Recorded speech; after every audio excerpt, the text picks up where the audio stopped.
Assalamualaikum warahmatullahi wabarakatuh. Kami dari kelompok 2. Saya Desita Permata. Saya Nur Adini. Saya Rizky Nurfadila. Kami akan mempresentasikan materi yaitu kemiringan dan kemuncingan data. Baik teman-teman, pertama saya akan menjelaskan tentang ukuran kemencengan atau sweetness. Kemencengan atau kecondongan adalah derajat ketidaksimetrisan atau penyimpangan dari kesimetrisan dari sebuah distribusi. Contoh distribusi yang tidak simetris akan memiliki rata-rata, median, dan modus yang tidak sama besarnya. Sehingga distribusi akan terkonsentrasi pada salah satu sisi dan kurvanya akan menceng. Jika distribusi cenderung ke kanan daripada yang ke kiri, maka distribusi disebut menceng ke kanan atau memiliki kemencengan positif dan sebaliknya memiliki kemencengan negatif. Untuk distribusi miring, mean akan cenderung berada pada posisi yang sama dengan modus di ekor kurva yang lebih panjang. Ukuran tingkat kemencengan menurut Pearson adalah sebagai berikut. Teman-teman bisa lihat gambarnya di sini. Jadi, ukuran ketidaksimetrisan dapat diperoleh dari selisih atau perbedaan nilai mean dan modus. Yang pertama, koefisien kemencengan atau SK Pearson. Ukuran tingkat kemencengan adalah SK sama dengan X dikurang modus per S, yaitu simpang baku.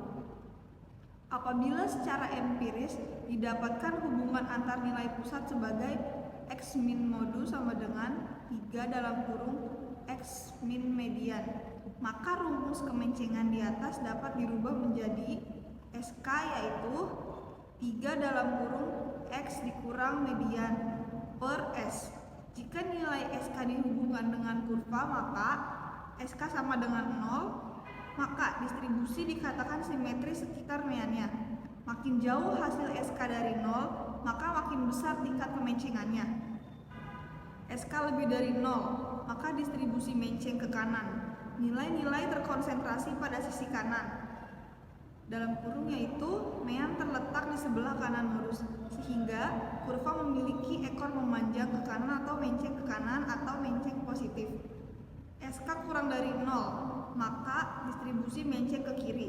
Nilai-nilai terkonsentrasi pada sisi kanan atau mean terletak di sebelah kiri modus, sehingga kurva memiliki ekor memanjang ke kiri atau mencong ke kiri atau menceng ke kanan. Contohnya yaitu berikut ini adalah data ujian statistik dari 40 mahasiswa program studi pendidikan ekonomi Universitas Pamulang pada tahun 2016. Di sini teman-teman bisa dilihat ada tabelnya terdiri dari nilai ujian dan frekuensi. Pertanyaannya itu tentukan nilai SK atau sweetness dan ujilah arah kemencengannya. Gunakan kedua rumus tersebut dan gambarlah kurvanya. Nah, penyelesaiannya di sini bisa teman-teman lihat semua. Dimulai dari rumusnya dulu kita pakai, itu bisa dilihat bareng-bareng. Kita tinggal lihat dari tabelnya, terus kita masukin ke dalam rumusnya.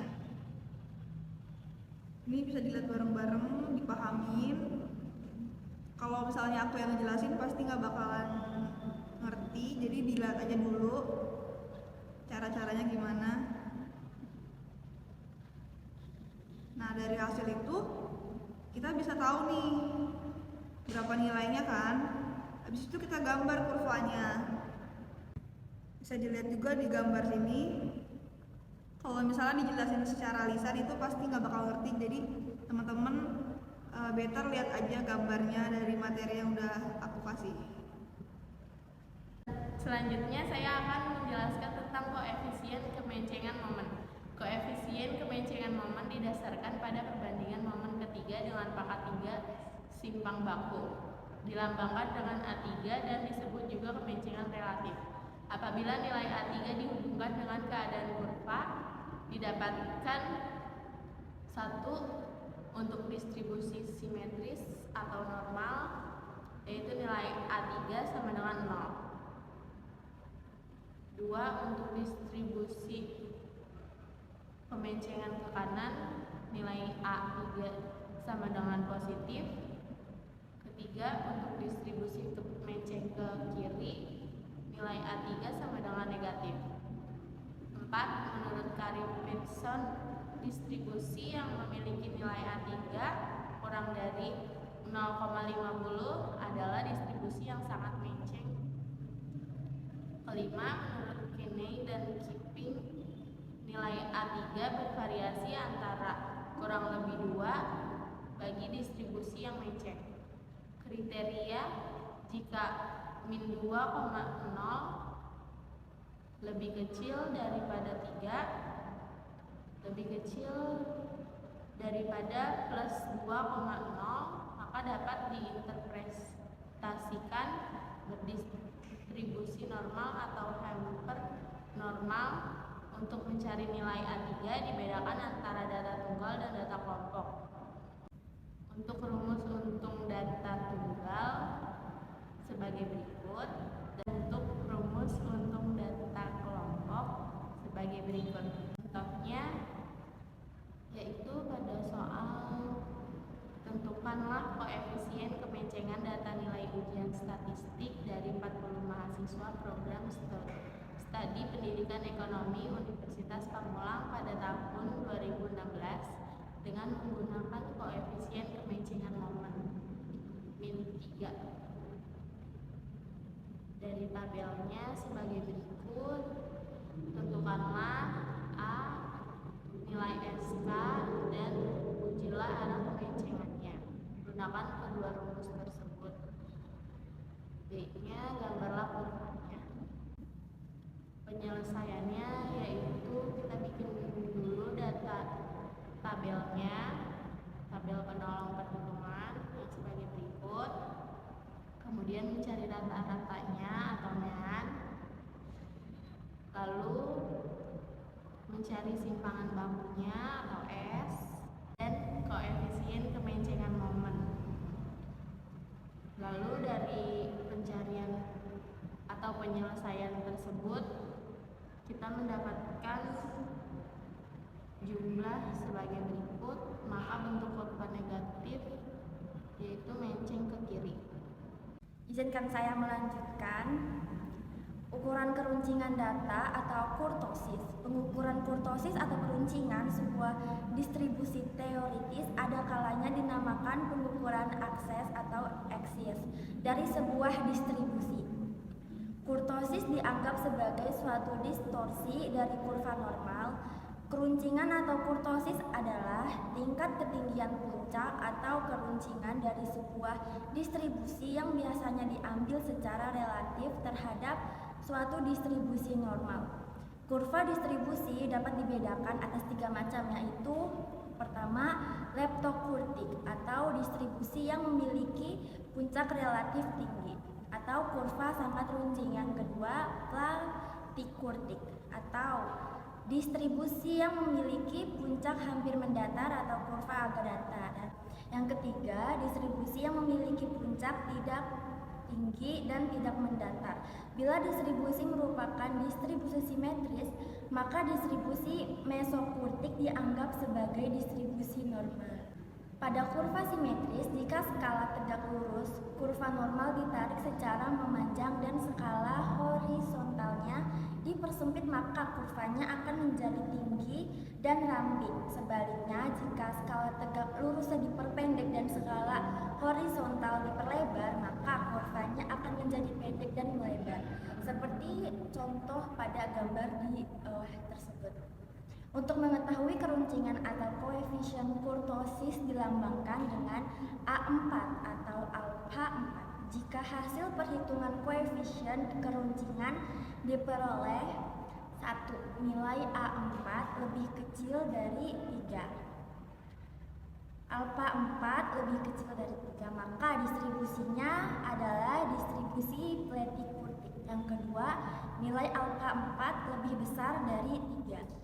Maka distribusinya adalah distribusi leptokurtik. Yang ketiga, nilai alfa 4 yang sama dengan 3. Maka distribusinya adalah distribusi mesokurtik. Pengukuran kurtosis, tingkat keruncingan suatu kurva distribusi dihitung dengan mempergunakan alpha 4, yaitu moment coefficient of kurtosis yang rumusnya seperti di bawah tersebut.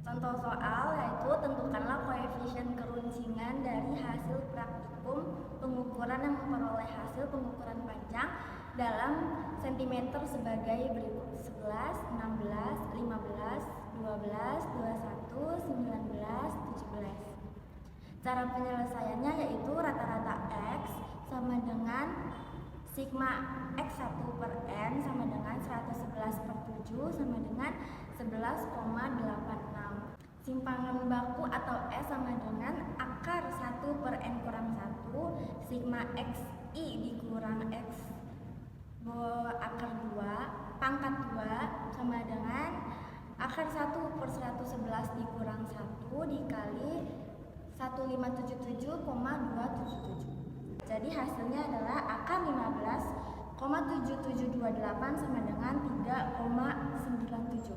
Ukuran keruncingan alpha 4 yaitu alpha 4 sama dengan 1 per N sigma N1 sama dengan XI dikurang X pangkat 4 per S4 sama dengan 1 per 111 dikali 1577,277 per 3,9 pangkat 4 sama dengan 1 per 111 dikali 1577,277 per 3,97 pangkat 4. Jadi sama dengan 14,297 per 248,406. Jadi totalnya adalah 0,057. Ada tabel penolong perhitungan dengan nomor 1 itu XI-nya 11, X dikurang X bar-nya 4,86, X dikurang X bar pangkat 2-nya 23,5918, X dikurang X bar pangkat 4-nya 556,5748. Nah, di baris kedua itu XI-nya ada 16, X dikurang X bar-nya 0,14, X dikurang X bar pangkat 2-nya 0,0204, lalu di X dikurang X bar pangkat 4-nya ada 0,0004. Nah, dan seterusnya dengan jumlah XI 111, X dikurang X bar pangkat 2-nya dengan jumlah 76,8571, terus dengan jumlah X dikurang X bar pangkat 4-nya 1,577.2770. Lalu dari perhitungan diperoleh A pangkat 4 sama dengan 0,057 lebih kecil dibanding 3, maka kurva berbentuk landai. Contoh, tentukan koefisien keruncingan data nilai ujian statistik dari 40 mahasiswa Universitas Pamulang dengan studi pendidikan ekonomi pada tahun 2016 dengan menggunakan koefisien keruncingan momen 4. Nah, di sini ada tabel dengan nilai ujian, lalu ada frekuensi dengan total frekuensi 40, dan penyelesaian. Nah, tabel penolong perhitungan dengan nilai ujian baris pertama itu 31 sampai 40 dengan nilai frekuensi 4, dengan menentukan nilai tengah itu dengan cara 31 ditambah 40 dibagi 2 sama dengan 35,5. Itu masuk ke dalam nilai tengah. Lalu dengan FI dikali XI itu dengan cara 4 dikali 35,5 dengan total 142. Lalu ada XI dikali X bar dengan menghitung dengan cara menghitung nilai rata-rata. Di rata-rata atau mean ada X bar sama dengan skema FI dikali XI dibagi skema FI sama dengan 2700 diambil dari nilai tabel yang di atas yang dari FI dikali XI itu dengan total 2700 dibagi 40 dengan jumlah frekuensi sama dengan 67,5. Nah, lalu kita mendapatkan XI dikurang X bar itu dengan cara Nilai tengah dikurang dengan nilai rata-rata. Nah, itu hasil dari XI dikurang X bar. Lalu menentukan XI dikurang X bar pangkat 2 itu dengan cara dikalikan X1 dikurang X bar itu dipangkatkan menjadi 2. Nah, seterusnya XI dikurang X bar pangkat 4 itu tinggal dipangkatkan menjadi 4. Kita mendapatkan nilai seluruhnya, kita menghitung simpangan baku dengan rumus S sama dengan akar dari 1 per N min 1 skema NI sama dengan XI dikali X bar pangkat 2 dikali FI sama dengan akar 1 per 40 dikurang 1 dikali 10/840 sama dengan akar 1 per 39 dikali 10/840 sama dengan akar 277,949 sama dengan 16,67.